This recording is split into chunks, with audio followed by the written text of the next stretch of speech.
Hello and welcome to another edition of Motor Cars Enthusiasts. Right off the bat on the old show today, we're going to be talking a little bit about the brand new James Bond franchise film called Spyker. The next in the lineage of the James Bond franchise is going to be going into production very soon. Actually, it's probably halfway through production and getting ready to go into theaters, hopefully sometime in the year 2015. Now, this particular film is going to have at least a couple of debuts automotive-wise. One of them being this car, the little Fiat 500 Fiat Cinquecento, which I found hard to believe has never ever been in any Bond film ever. Or at least not in a somewhat of a starring role. This vehicle will have a very nice part in the brand new film, as it's going to have a very heavy chase scene through the streets of Italy, where sadly, from a lot of outlets being told that this vehicle will meet its demise at the end of that particular chase scene. But when you look at James Bond's automobile of choice, and you may have seen this over the interwebs over the past several days, it's this particular machine. This is the brand new Aston Martin DB10. Now, the folks over at Aston Martin are claiming this is not what the next generation of the DB9 is going to look like, being the DB10. But I have a little bit of a question mark in my mind about this particular machine, because if they're going to build a concept car to actually go into this film franchise, that wouldn't be out of the realm of possibilities. But when you really look close at this machine, there's a couple of little pieces in this car that really show this thing's way more production ready than Aston Martin is letting go of. Especially look at the outside rear view mirrors. They're quite large for a concept vehicle. And then the biggest telltale, the fact that this vehicle has door handles. Most concept vehicles don't have door handles on them, at least not far off concepts are concerned. I have to say, the classic looks for the old Aston Martin are just more to love in this particular machine. Fantastic to look at. No word on what's going to power this machine, even though a lot of outlets are talking about that the V12 aspect of this particular machine may be gone forever, and they may be going a V8 only route as far as the future for the DB franchise underneath Aston Martin umbrella.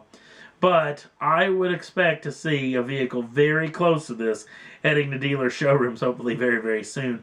And it's going to be a huge starring role in the brand new Daniel Craig vehicle franchise, which is the brand new James Bond film that is called Spyker. Cannot wait to see this film. Cannot wait to see this car in action. Next up on the list, we've talked a lot about the all-aluminum brand new Ford F-150. Now, this vehicle's going into production and heading to dealer showrooms very soon, but it hasn't really ticked all the right boxes as far as the things that you think this vehicle will be very good at. Losing 700 pounds of weight, this vehicle should have exceptional acceleration and performance, and not to mention miles per gallon. But we've talked about it in the past shows that this vehicle is kind of about average to vehicles that are still made out of steel. So what was all that aluminum actually built for?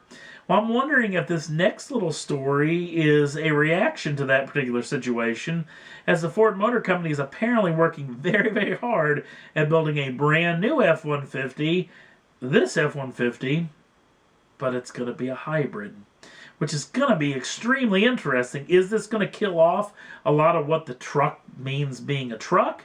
Is it going to kill off some of the towing capacity? Is it going to kill off some of the cargo capability of actually carrying weight inside of the vehicle? It'll be very intriguing to see what goes on about this deal, but I'm thinking that Ford may want some box to squawk on to show off a lot of the fuel economy capabilities of this particular machine, even though it's in hybrid form. But it'll be very interesting to see if this rumor is out there and it's actually true. Maybe debuting, maybe at the Detroit Motor Show. We'll have to wait and see what comes of this, and hopefully we'll know more very soon. Last up on the list for the second show in a row, we're going to end off with some sad news. Apparently the folks over at Spyker, you may remember this particular organization, actually built planes back in the late World War II era, then all the way up into building automobiles, at least somewhat of the same group did. And they built some very exceptional looking all aluminum bodied automobiles. Very cool looking cars, very whimsical, if you will. A lot of scoops and thrusters and whatnot, looking very much supercar like. But the particular group has really fallen on some hard times over the past several years. They actually got in that whole Saab deal where they actually tried to purchase up Saab, prop it up, make it profitable.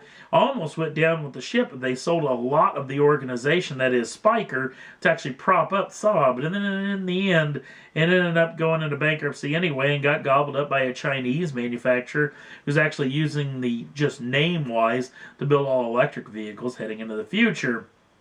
The Spyker Group apparently now has filed for bankruptcy protection.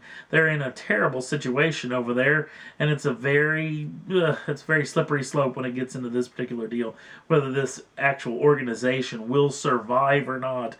Tough times. I hate seeing stuff like this. You hate seeing manufacturers that have such a well-rounded situation when it comes to building a supercar. That's building a supercar, like most supercars probably should be built, with somewhat of a whimsical side to them, and apparently a very good automobile to boot, and it's a shame to hear they're doing so poorly. Hopefully we're going to hear a lot more good news heading into the future about this group. And that's all there was that I thought was worth talking about for this edition of Motor Cars Enthusiasts. If you want to jump on over to the Facebook page, links down in the show notes. Also, if you want to subscribe to the channel, you can do so at any time and get the first dibs on the brand new shows as soon as they come out. Thanks for watching, and we'll see you again real soon.